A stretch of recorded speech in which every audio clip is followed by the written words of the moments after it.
In the last 48 hours, though, do you support what Hamas launched on Saturday morning? Well, this is not the right question, Louis. Really, the right question. It's an important question. No, it is not an important question because whether you support their action or not is an important question. No. It is not an important question. Hamas is a group, is a militant group. You're talking with the Palestinian representative. Our position is very well known and clear. And what is that? Do you support Hamas's actions? And then you cannot equate. This is not about support or not support. I am here to represent my people, the Palestinian people, what they are going through. I'm not here to condemn anybody. And if anybody that needs to be condemned, it's what you call the only democracy in the Middle East, that is Israel, between parentheses, that is doing what you have just reported, targeting civilians. And this has not just happened the last 48 hours. Hamas was just targeting Palestinians, but you won't condemn that. I'll tell you one thing. Hamas is not the Palestinian government, okay? The Israeli government is giving orders for its organized army. So please don't draw any symmetry here.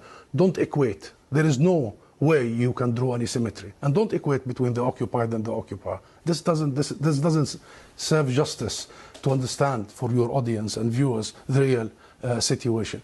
Since Israel's establishment, it has had one military doctrine. When it fights, it goes and fights civilians, kill civilians, so they pressure the fighters. Since 1948, and go back to the record, and this has been repeated in Gaza and will continue to be repeated. So the conversation is not a blame game. I am not in the business of blaming the victim here. The real conversation is how do we stop this vicious, deadly cycle?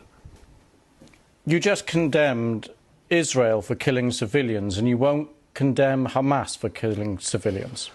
How many times you have interviewed Israeli officials, Louise? Hundreds of times. Hundreds of times.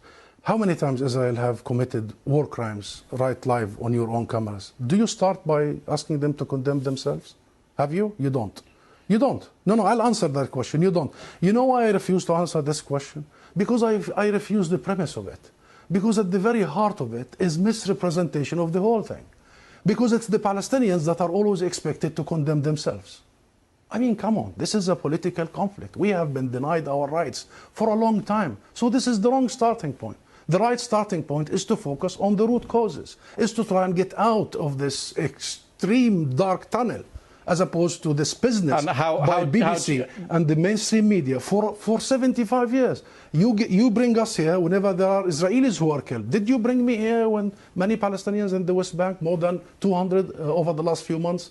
Do you invite me when there is such Israeli provocations in Jerusalem and elsewhere?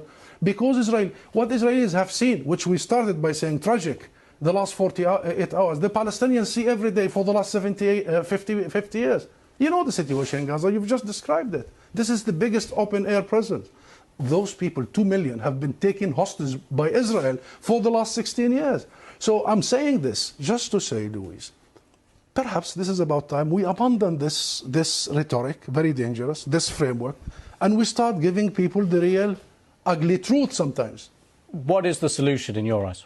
International law. That's it. What does that mean? The equal application of international resolutions and law and legitimacy, as you did in Ukraine. Would you bring the Ukrainian ambassador here and start asking him to condemn some of his fighters? We need to fully and equally apply the rules that were created by the League of Nations after the horrors of the Second World War. We need to make sure that Israel is not the exception. It has been for the last 75 years. We need to make sure that nobody is above the law. Britain is renowned, Louise, for the rule of law. I think that's the solution. Israel is an occupying force. It is responsible to provide protection for the people under its occupation. And should they commit crimes and crimes against humanity in the coming hours and weeks, it must be held accountable by the international community and the international judicial system. Husam Zomlot, thank you very much for coming on the programme. Thank you.